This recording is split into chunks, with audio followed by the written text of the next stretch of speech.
بسم اللہ الرحمن الرحیم۔ السلام علیکم ورحمۃ اللہ وبرکاتہ۔ محترم ناظرین، ہفتہ وار پروگرام حسن احوال اور آپ کا میزبان ڈاکٹر حافظ محمد منیر الازہری آپ کے ساتھ ہیں۔ جیسا کہ آپ جانتے ہیں کہ چند ہی روز کے بعد رمضان کا مقدس مہینہ شروع ہونے والا ہے، جس میں اہل ایمان روزہ رکھیں گے، تراویح کی نماز پڑھیں گے، قرآن مجید کی تلاوت کریں گے، قرآن کی تلاوت سنیں گے،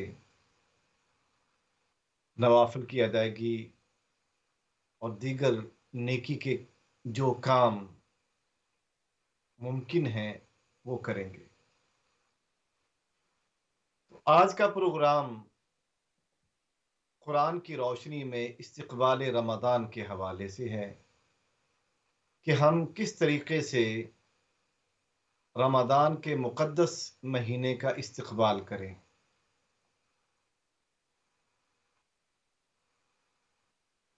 رمضان کا مہینہ وہ ہے جس میں قرآن نازل کیا گیا اور اس میں اہل ایمان روزے رکھتے ہیں۔ اللہ رب العزت نے سورہ بقرہ کے اندر ارشاد فرمایا، آیت نمبر 183، بسم اللہ الرحمن الرحیم، یا ایہا الذین آمنوا کتب علیکم الصیام کما کتب علی الذین من قبلکم لعلکم تتقون۔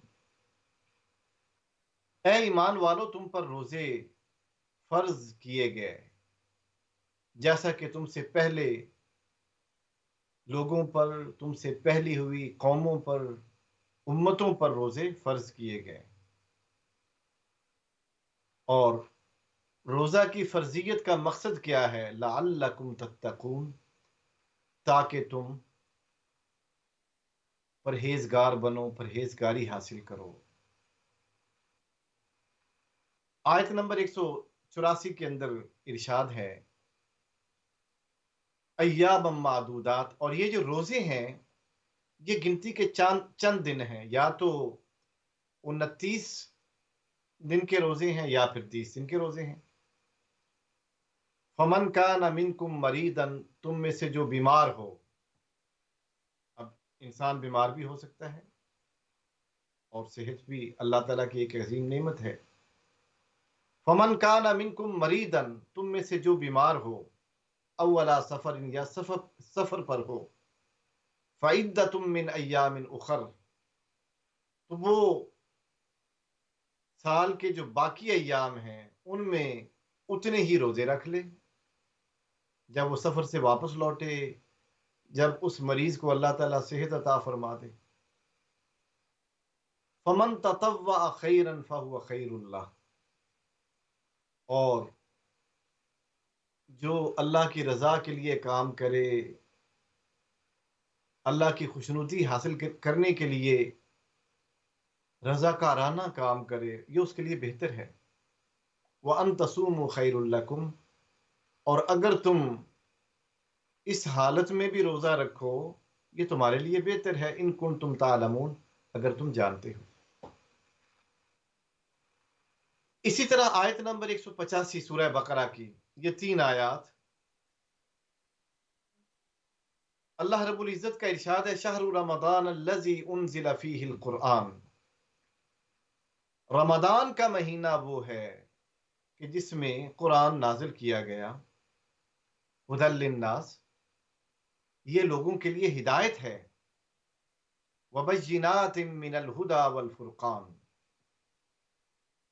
اور یہ ہدایت کی روشن نشانیاں ہیں، حق اور باطل کے درمیان تمیز کرنے کے لیے یہ روشن نشانیاں ہیں۔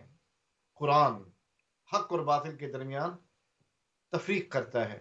فمن شاہد منکم الشہر، تو جو تم میں سے اس مہینے کو پا لے، فلیصم، تو اسے چاہیے کہ وہ روزہ رکھے۔ ومن کان مریضا، لیکن جو بیمار ہو، اولا سفر، یا سفر پر ہو، فَعِدَّةٌ مِّنْ أَيَّامٍ أُخَرَ، تو سال کے جو باقی ایام ہیں ان میں اتنے ہی دن کے روزے وہ رکھ لے۔ یرید اللہ بکم الیسرا، اللہ تعالیٰ آپ کے ساتھ آسانی کا ارادہ کرتا ہے، اللہ تعالیٰ آپ کے لیے آسانی چاہتا ہے۔ ولا یرید بکم العسرا، آپ کے لیے مشکل نہیں چاہتا۔ وَلِتُكْمِلُوا الْعِدَّةَ، اور یہ کیوں؟ تاکہ تم گنتی مکمل کرو۔ وَلِتُكَبِّرُوا اللَّهَ عَلَى مَا هَدَاكُمْ، اور اللہ کی بڑائی بیان کرو اس پر جو اس نے تمہیں ہدایت عطا فرمائی۔ وَلَعَلَّكُمْ تَشْكُرُونَ، تاکہ تم شکر ادا کرو۔ تو یہ تین آیات، آیت نمبر 183، آیت نمبر 184 اور آیت نمبر 185 سورہ بقرہ کی، یہ آپ خود بھی قرآن کھول کے ان تین آیات کا مطالعہ کریں تو ان تین آیات میں اللہ رب العزت نے رمضان کی فضیلت، اہمیت اور روزے کے سارے احکام بیان کر دیے ہیں، اصول بیان کیے ہیں، اس کی پھر تفصیلات حدیث پاک کے اندر موجود ہے، پھر فقہ کی کتابوں کے اندر۔ تو پہلی چیز کیا ہے جو ان آیات سے ظاہر ہوتی ہے کہ ہم نے رمضان کے مہینے کا استقبال کرنا ہے؟ تو پہلی چیز کیا ہے؟ پہلی چیز یہ ہے کہ رمضان کا روزہ اس لیے فرض کیا گیا تاکہ ہم تقوی حاصل کریں، یہ پہلی بنیادی چیز ہے، کیونکہ ہر کام کے کرنے کا ایک مقصد ہے۔ ہم علم حاصل کرتے ہیں تاکہ اپنی زندگی کو بہتر بنائیں، نوکری حاصل کریں، یہ مقاصد ہیں اس کے۔ کھانا کھاتے ہیں تاکہ جسم سلامت ہو، اس کی نشو و نما ہو، پرورش ہو۔ بیمار ہوتے ہیں تو دوائی کھاتے ہیں تاکہ صحت حاصل ہو۔ تو روزہ رکھنے کا مقصد یہ ہے کہ تقوی حاصل ہو۔ اور تقوی کا مطلب کیا ہے؟ تقوی کا مطلب یہ ہے کہ ہر وہ جگہ جہاں اللہ رب العزت نے جانے سے منع کیا ہے وہاں نہ جائیں، اور جہاں جانے کا حکم دیا ہے وہاں حاضر ہو، اسے تقوی کہا جاتا ہے۔ تقوی اللہ کا ڈر بھی ہے اور تقوی اللہ کی محبت بھی ہے۔ جب ہم کسی سے محبت کرتے ہیں تو پھر اس محبت میں ہم خیال کرتے ہیں کہ اگلے کا دل نہ روٹھ جائے، اگلا انسان ہم سے کہیں ناراض نہ ہو جائے، اس کے احساسات کا خیال کرتے ہیں اگر ہمیں علم ہو۔ اسی طریقے خالق اور مخلوق کا ایک تعلق ہے۔ اللہ رب العزت فرماتے ہیں کہ اگر تم اپنا تعلق میرے ساتھ محبت کی بنیاد پہ مضبوط کرنا چاہتے ہو تو پھر اس کا طریقہ یہ ہے کہ روزہ رکھو۔ روزہ رکھنے سے کیا ہوگا کہ تمہیں اللہ کے ساتھ اپنا تعلق مضبوط کرنے کا موقع حاصل ہوگا۔ انبیاء کرام نے بھی روزے رکھے، نبی آخر الزمان حبیب دو عالم صلی اللہ علیہ وآلہ وسلم نے بھی روزے رکھے اور روزے کو پسند فرمایا آپ۔ اور روزہ رکھ کر اپنا تعلق اللہ سے مضبوط کرنا، یہ قرآن کی واضح روشنی ہے کہ ہم اسے اپنائیں، اپنی زندگی کے اندر لے کے آئیں۔ اور دوسری اس کی فضیلت یہ ہے استقبال رمضان کے حوالے سے کہ اس مہینے میں قرآن نازل ہوا اور قرآن پڑھا بھی جاتا ہے۔ اللہ رب العزت پسند فرماتے ہیں کہ اہل ایمان اس مہینے میں قرآن پڑھیں، قرآن کی تلاوت کریں، تراویح کے اندر قرآن سنیں، تہجد کی نماز میں قرآن پڑھیں، نوافل میں قرآن پڑھیں، تو کم از کم 2 مرتبہ رمضان کے مہینے میں قرآن اہل ایمان کو پڑھنا چاہیے، سننا چاہیے۔ عن ابن عباس رضی اللہ عنہما قال کان رسول اللہ صلی اللہ علیہ وآلہ وسلم اجود الناس۔ سیدنا ابن عباس رضی اللہ تعالیٰ عنہما روایت کرتے ہیں کہ حضور اکرم صلی اللہ علیہ وآلہ وسلم لوگوں میں سے سب سے زیادہ سخی تھے، سخی ہیں۔ وَكَانَ أَجْوَدَ مَا يَكُونُ فِي رَمَضَانَ حِينَ يَلْقَاهُ جِبْرِيلُ، اور رمضان کے مہینے میں جب آپ جبریل سے ملاقات کرتے تو سخاوت اور بڑھ جاتی، اور زیادہ سخی ہوتے۔ وَكَانَ جِبْرِيلُ يَلْقَاهُ فِي كُلِّ لَيْلَةٍ مِنْ رمضان، اور حضرت جبریل علیہ السلام آپ صلی اللہ علیہ وآلہ وسلم سے ملاقات فرماتے رمضان کے ہر رات، رمضان کی ہر رات آپ ملاقات کرتے۔ فَيُدَارِسُهُ الْقُرْآنَ، قرآن آپ انہیں سناتے، قرآن کا تکرار ہوتا۔ فَلَا رسول اللہ صلی اللہ علیہ وآلہ وسلم حین یلقاہ جبریل اجود بالخیر من الریح المرسلہ، حضور اکرم صلی اللہ علیہ وآلہ وسلم جب بھی جبریل سے ملاقات فرماتے تو آپ زیادہ سخی ہوتے، اور جیسے یہ تیز ہوائیں چلتی ان سے بھی زیادہ سخی تھے آپ، زیادہ سخاوت فرماتے۔ اور جس سال آپ کا وصال ہوا، جس سال آپ صلی اللہ علیہ وآلہ وسلم نے اس دنیا سے پردہ فرمایا،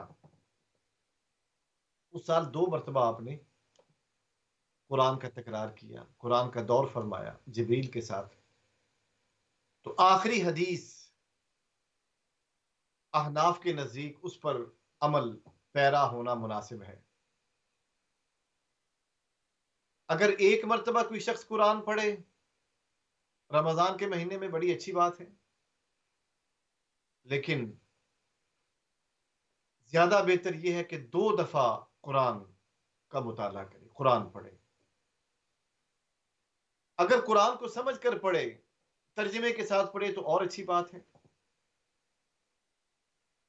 اور اگر کسی وجہ سے وہ ترجمے کے ساتھ قرآن نہیں پڑھ پایا تو کم از کم دیکھ کر تو قرآن پڑھے۔ اور بالخصوص حفاظ کرام، قراء، علماء اور علم دین سے وابستہ افراد، ان کو تو 2 مرتبہ کم از کم قرآن کی تلاوت کرنی چاہیے ترجمے کے ساتھ، مختصر سی تفسیر بھی ساتھ پڑھے انسان، تاکہ وہ قرآن کی تفسیر اور قرآن کے معانی لوگوں تک پہنچائے۔ تو دوسری اہمیت یہ قرآن کے نزول کی ہے کہ قرآن اس کے اندر نازل ہوا، ہم نے قرآن کا مطالعہ کرنا ہے، قرآن پڑھنا ہے۔ پھر ہمیں روزے کے احکام ملتے ہیں کہ یہ 29 دن کے روزے ہیں یا 30 دن کے روزے ہیں، جیسے رویت ہلال کمیٹیز فیصلہ کرتی ہیں۔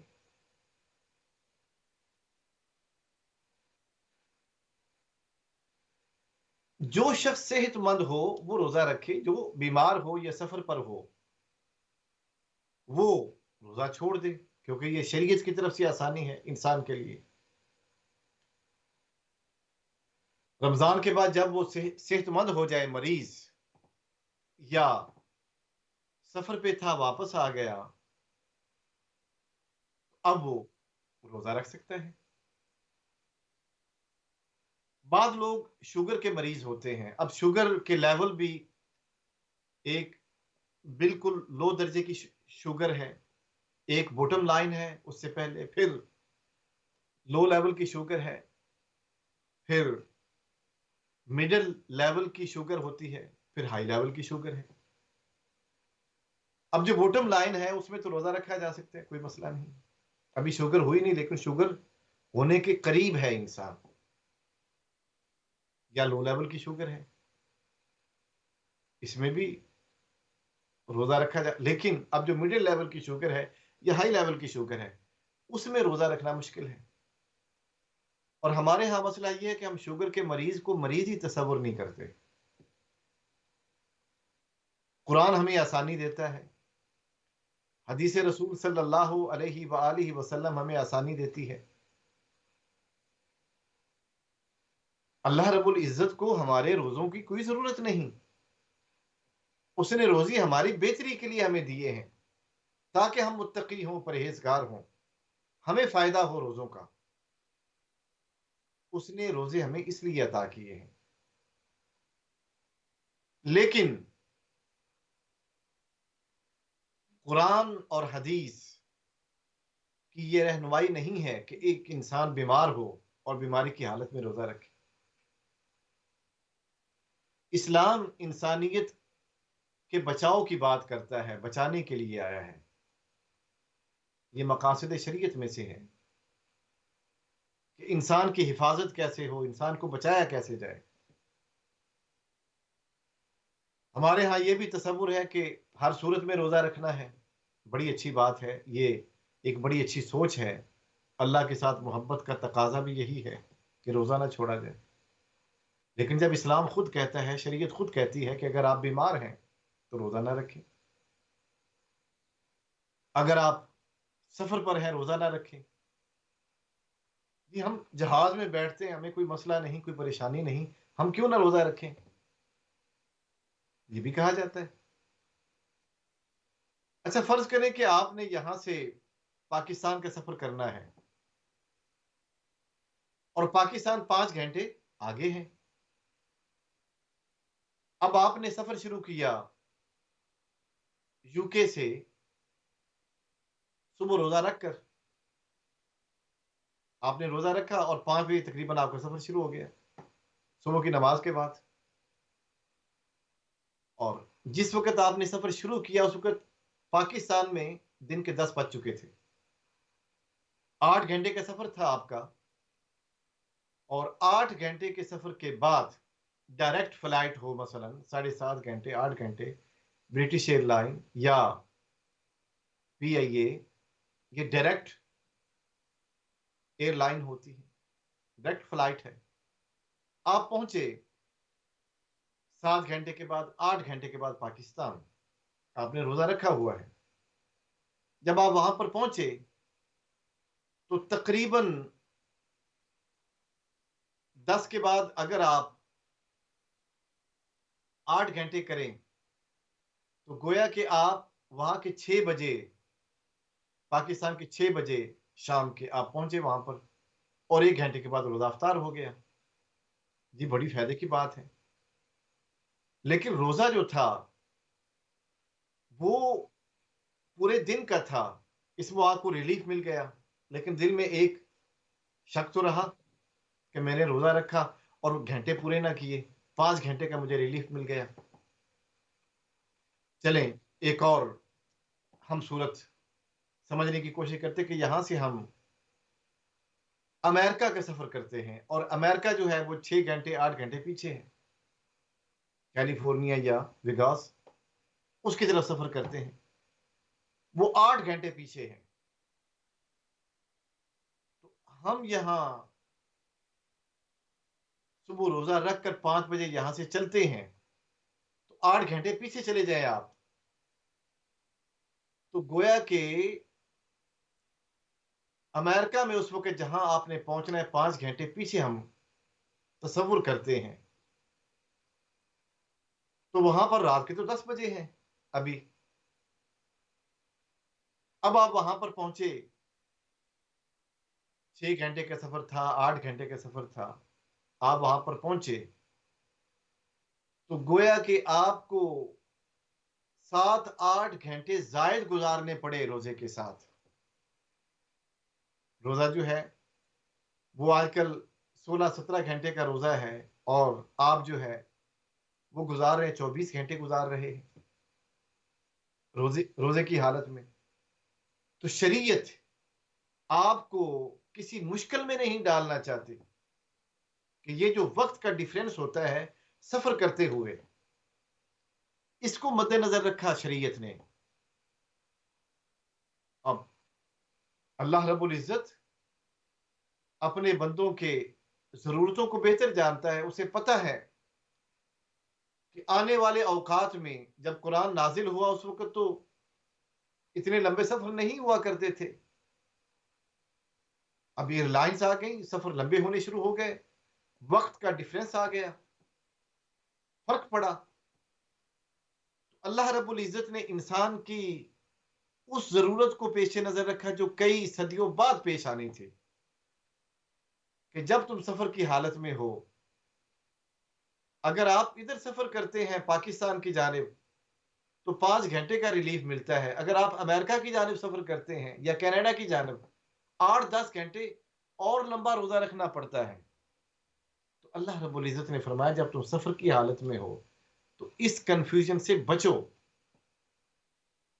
ہاں، جب تم مقیم ہو جاؤ تو پھر روزہ رکھو. تو یہ بڑے واضح طور پر اللہ رب العزت نے قرآن میں مریض کے لیے اور مسافر کے لیے احکام کو بیان کیا. اسی طریقے سے جو بیمار ہو، اور بیماری بھی ایسی جو بڑھاپے کی حالت میں جو بوڑھا ہو، ایک بوڑھا اور ایک وہ بیماری جو صحیح ہونے کا نام نہیں لیتی، اور ڈاکٹرز کہتے ہیں کہ اسی کے ساتھ ہی عمر گزرے گی. کئی ایسی بیماریاں ہیں کہ جو زندگی بھر کے لیے انسان کے ساتھ ہوتی ہیں، اور وہ بوڑھا جو اب وہ بالکل کمزور ہو چکا ہے، اب روزہ رکھنے کی طاقت نہیں رکھتا، استطاعت نہیں اس کے اندر، وہ کیا کرے؟ اب اس کے لیے حکم ہے کہ وہ فدیہ ادا کرے. اور فدیہ بھی ایسا کھانا جو ریزنیبل ہو، جو آپ خود کھانا پسند کرتے ہیں کسی ٹیک اوے پہ جا کے. اس میں 2 چیزوں کا خیال رکھنا ہے ہم نے. ایک تو یہ کہ جس جگہ ہم رہتے ہیں اس جگہ کا کھانا کنسیڈر کریں گے، اور دوسرا ریزنیبل فوڈ ہو، کہ جو کھانا ہم خود کھانا پسند کرتے ہیں، اب وہ 6 پاؤنڈ کا ہے، 6.5 پاؤنڈ کا ہے، 7 پاؤنڈ کا ہے، جو بھی آپ مناسب سمجھتے ہیں. کہ اگر آپ جاتے ہیں کسی ٹیک اوے پہ، کسی ہوٹل پہ، آپ جا کے بڑے اچھے انداز میں وہ کھانا کھاتے ہیں، اور جتنے پاؤنڈ لگتے ہیں وہ پاؤنڈ جو ہیں ایک ٹائم کا جو کھانا ہے وہ آپ نے اس کے پیسے ادا کرنے ہیں. اور پھر اس کے بعد جس جگہ آپ رہتے ہیں اس جگہ کا اعتبار ہے. یہ نہیں کہ آپ پاکستان میں دے رہے ہیں تو آپ کہیں جی پاکستان کا فدیہ کا اعتبار ہم کریں گے، یہ نہیں ہوگا. پاکستان میں تو فدیہ آپ یوں سمجھے کہ 100 روپے یا 200 روپے کر لیں، اور وہ یہاں کے 90 پینی بن جاتے ہیں، یا 1 پاؤنڈ بن گیا. تو جس جگہ انسان رہتا ہے اس جگہ کا اعتبار کیا جاتا ہے. تو آپ کو اس جگہ کا اعتبار کرنا ہوگا. اللہ رب العزت ہمیں روزے کے احکام سمجھنے کی توفیق عطا فرمائے.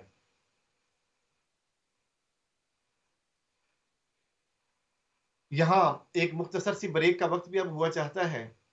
ہم ایک مختصر سی بریک کے اوپر جائیں گے، اور اس کے بعد پھر ہم آپ کے ساتھ ہوں گے انشاءاللہ تعالی.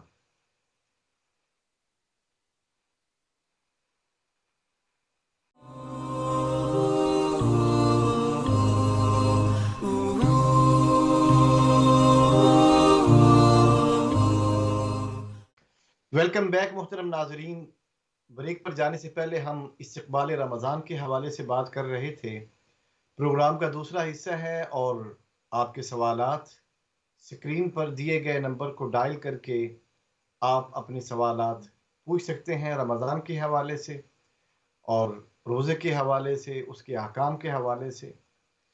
رمضان کے مہینے میں ایک اور اہم بات یہ ہے کہ زکوٰۃ کی ادائیگی اہل ایمان کرتے ہیں۔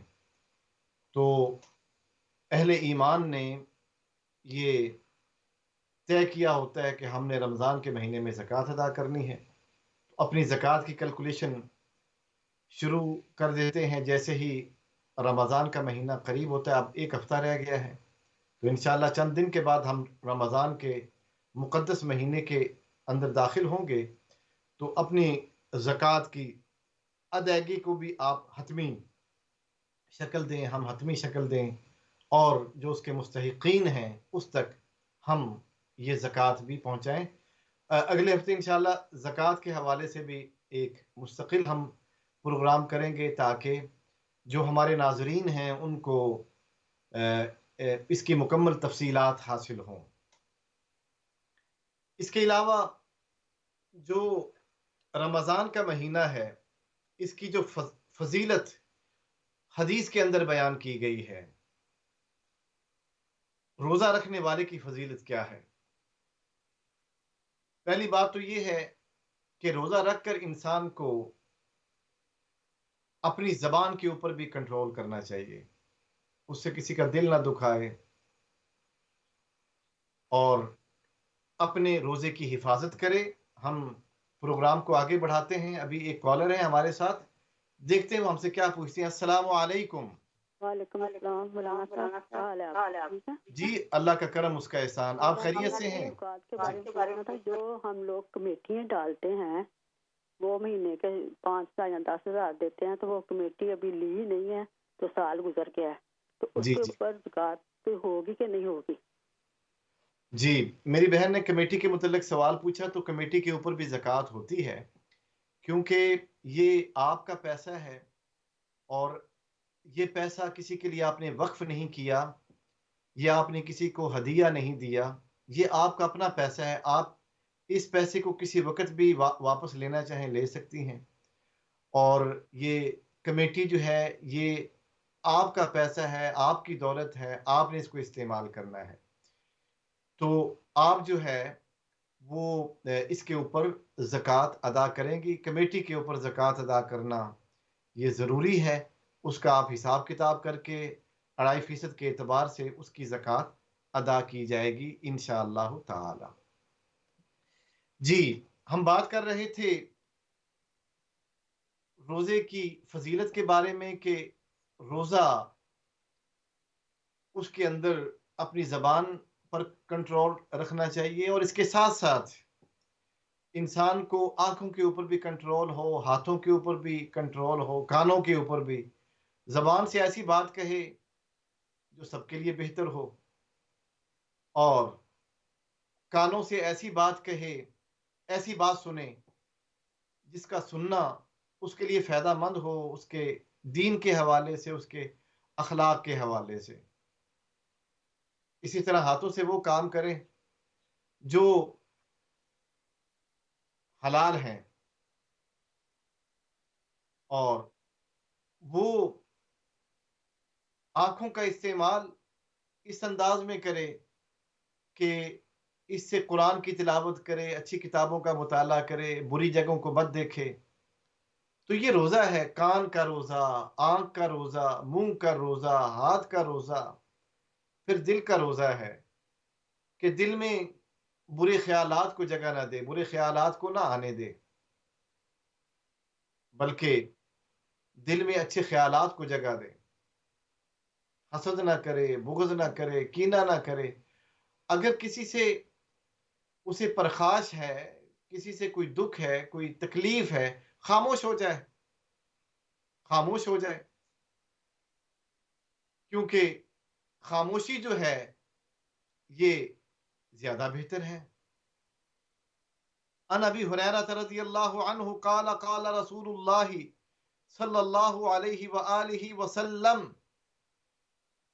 سیدنا ابو ہریرہ رضی اللہ تعالیٰ عنہ کی روایت ہے کہ اللہ کے رسول صلی اللہ علیہ وآلہ وسلم نے ارشاد فرمایا، قال اللہ عز وجل، اللہ رب العزت کا ارشاد ہے کلو عملی ابنی آدم لہو الا الصیام، کہ ابن آدم کا ہر عمل اس کے لیے ہے مگر روزہ۔ روزہ جو ہے اللہ تعالیٰ ارشاد فرماتے فَإِنَّهُ لِي وَأَنَا أَجْزِي بِهِ، روزہ میرے لیے ہے اور اس کا بدلہ میں خود دیتا ہوں۔ اور ایک روایت کے اندر یوں ہے وَأَنَا أُجْزَى بِهِ، کہ روزہ میرے لیے ہے اور میری ذات بدلہ بن جاتی ہے، میری ذات اس کے لیے بدلہ بنتی ہے، جزا بنتی ہے۔ وَالصِّيَامُ جُنَّةٌ، روزہ ڈھال ہے، اور رمضان میں شیاطین کو قید کر دیا جاتا ہے، روزے کو ڈھال رکھا گیا ہے کہ اب نفس اور شیطان آپ پر حملہ آور نہیں ہوگا۔ اگر کوئی ڈھال کو ہٹا دے، روزے ہی نہ رکھے یا روزے کے تقاضے پورے نہ کرے، بعض لوگ کہتے ہیں جی کہ ہمیں روزے کے درمیان بھی شیطان تنگ کرتا ہے، نفس تنگ کرتا ہے، تو نفس کیوں نہ تنگ کرے کہ جب ہم روزے کے تقاضے پورے نہیں کرتے، اور روزے کے تقاضے کیا ہیں وہ اس حدیث پاک میں بیان ہے فَإِذَا كَانَ يَوْمُ صَوْمِ أَحَدِكُمْ، اگر تم میں سے کسی کا روزہ ہو، فَلَا يَرْفُثْ، جس دن وہ روزہ رکھے تو فسق و فجور نہ کرے، وَلَا يَسْخَبْ، چیخ و پکار نہ کرے، فَإِذَا صَابَّهُ أَحَدٌ، اگر کوئی اسے گالی دے، او قاتلہ، یا لڑائی جھگڑا کرے، فَلْيَقُلْ، تو وہ یہ کہے انی صائم، میں تو روزے سے ہوں، والذی نفس محمد بیدہ، قسم ہے اس ذات پاک کی جس کے قبضہ قدرت میں مجھ محمد کی جان ہے صلی اللہ علیہ وسلم، لخلوف فم الصائم اطیب عند اللہ، روزے دار کے منہ کی خوشبو اطیب عند اللہ من ریح المسک، یہ کستوری کی خوشبو سے زیادہ پسندیدہ ہے۔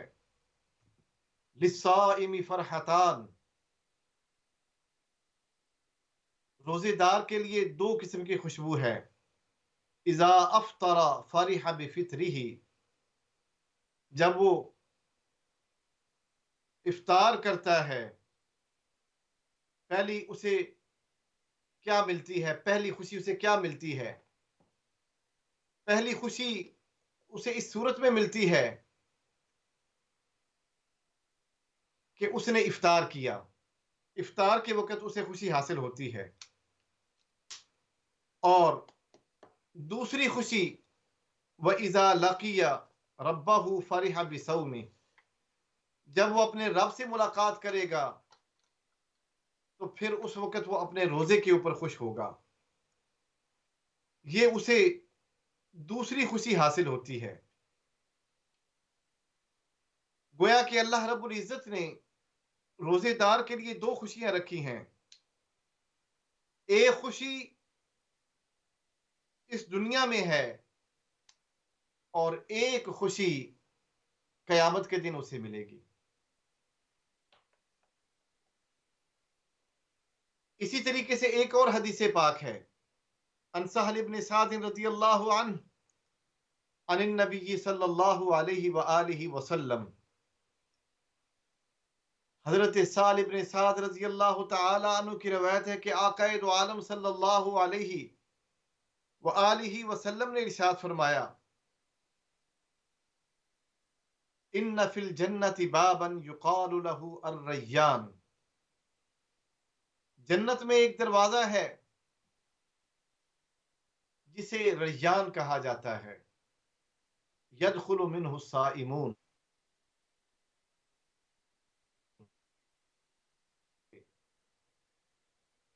لا يدخل منہ احد غیرہم، روزے داروں کے علاوہ کوئی بھی اس کے اندر داخل نہ ہوگا اس دروازے سے جنت کے اندر۔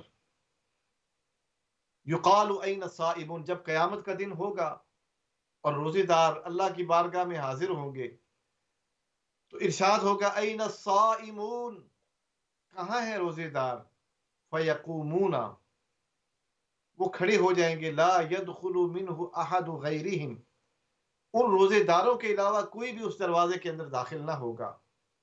فَإِذَا دَخَلُوا، جب سارے روزے دار ریان دروازے سے جنت کے اندر چلے جائیں گے، اغلقا، وہ دروازہ بند کر دیا جائے گا۔ فَلَمْ يَدْخُلْ مِنْهُ أَحَدٌ، اب روزے دار کے علاوہ کوئی بھی اس کے اندر داخل نہ ہو سکا، صرف اہل صوم روزے دار ہی اس کے اندر داخل ہوئے۔ تو اللہ رب العزت نے کتنا بڑا بدلہ رکھا ہے، کتنی بڑی جزا رکھی ہے روزے داروں کے لیے قیامت کے دن، کہ قیامت کے دن آپ نے اللہ کی بارگاہ میں جب حاضر ہونا ہے تو اللہ نے آپ کو یہ عزت عطا کرنی ہے۔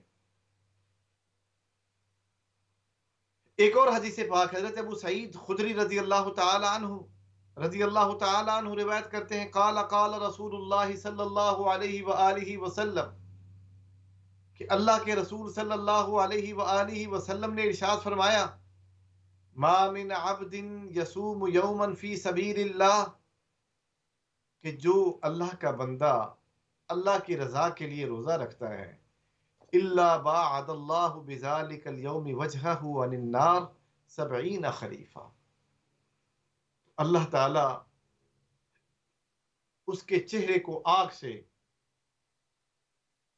70 مسافتوں کی دوری سے دور کر دیتا ہے، گویا کہ دور کر دیتا ہے جہنم کی آگ کو۔ ایک اور حدیث پاک، عن ابی ہریرہ رضی اللہ عنہ عن النبی صلی اللہ علیہ وآلہ وسلم، ہم ابھی اس حدیث پاک کو بیان کریں گے۔ ہمارے ساتھ ایک کالر ہے، دیکھتے ہیں ہم سے کیا پوچھتے ہیں۔ السلام علیکم ورحمۃ اللہ وبرکاتہ۔ السلام علیکم ڈاکٹر صاحب، مجھے دو سوال پوچھنے تھے۔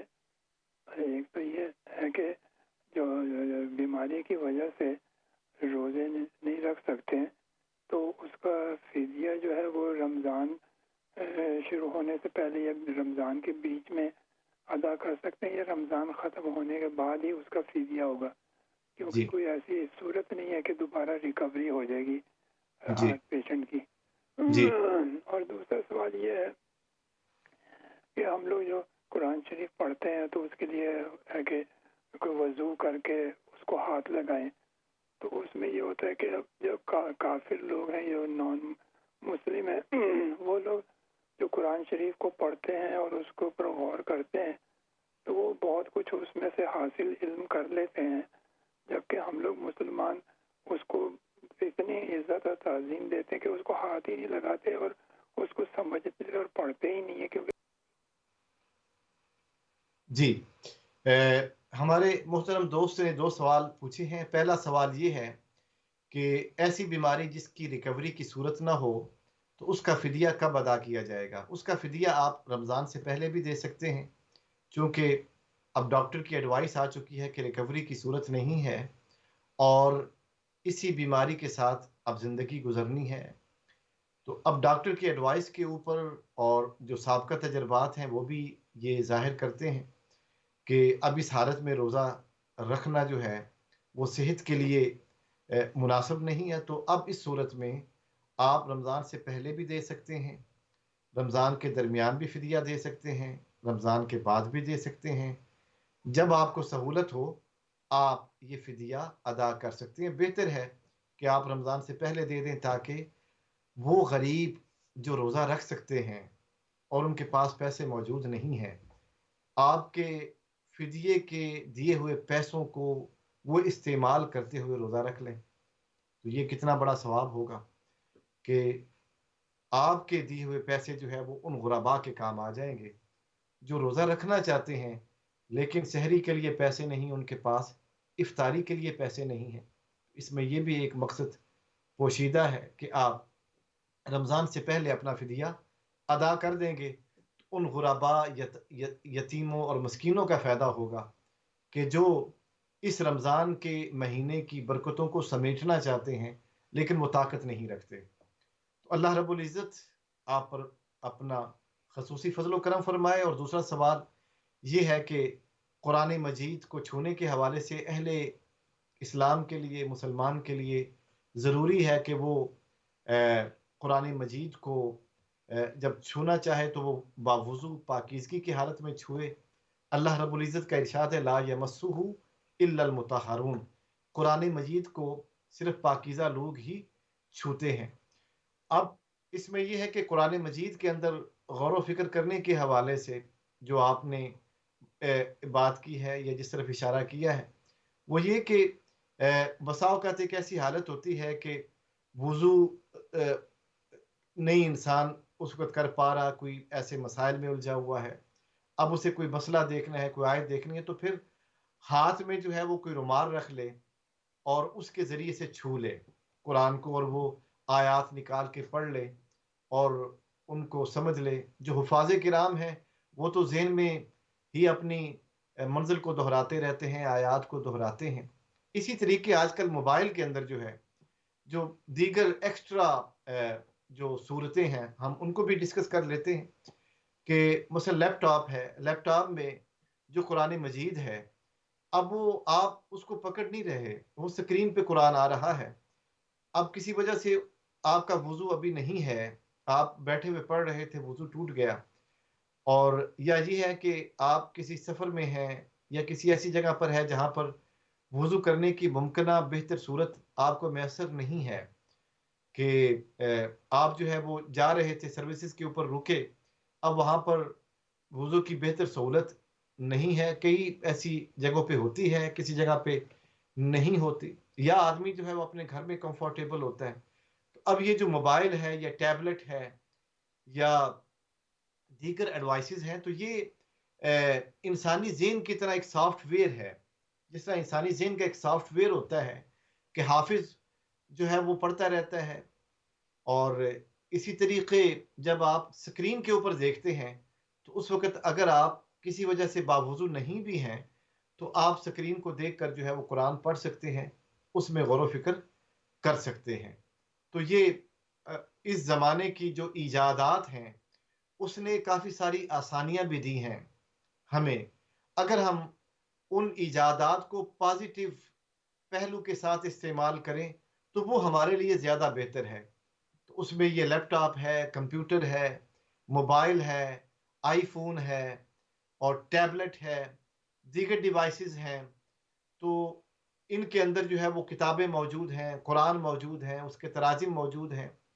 اسی طریقے سے اگر صرف ترجمہ ہے، یہ ایک اور صورت ہے قرآن مجید پڑھنے کی، صرف ترجمہ ہے آپ کے پاس، انگلش کا ترجمہ ہے یا اردو کا ترجمہ موجود ہے یا کسی اور زبان کے اندر ترجمہ موجود ہے، تو اب آپ اس ترجمے کو بغیر وضو کے بھی پڑھ سکتے ہیں، کیونکہ وہ ترجمہ ہے، وہ قرآن نہیں ہے۔ قرآن جو ہے وہ تو وہ کلمات ہیں جو اللہ رب العزت نے اپنے نبی اکرم صلی اللہ علیہ وآلہ وسلم کے اوپر نازل کیے ہیں، تو وہ پاکیزہ کلمات جب آپ نے اس قرآن مجید کو چھونا ہے تو وہ پاکیزگی کی حالت میں چھونا ہے، باوضو حالت میں، وضو کی حالت میں۔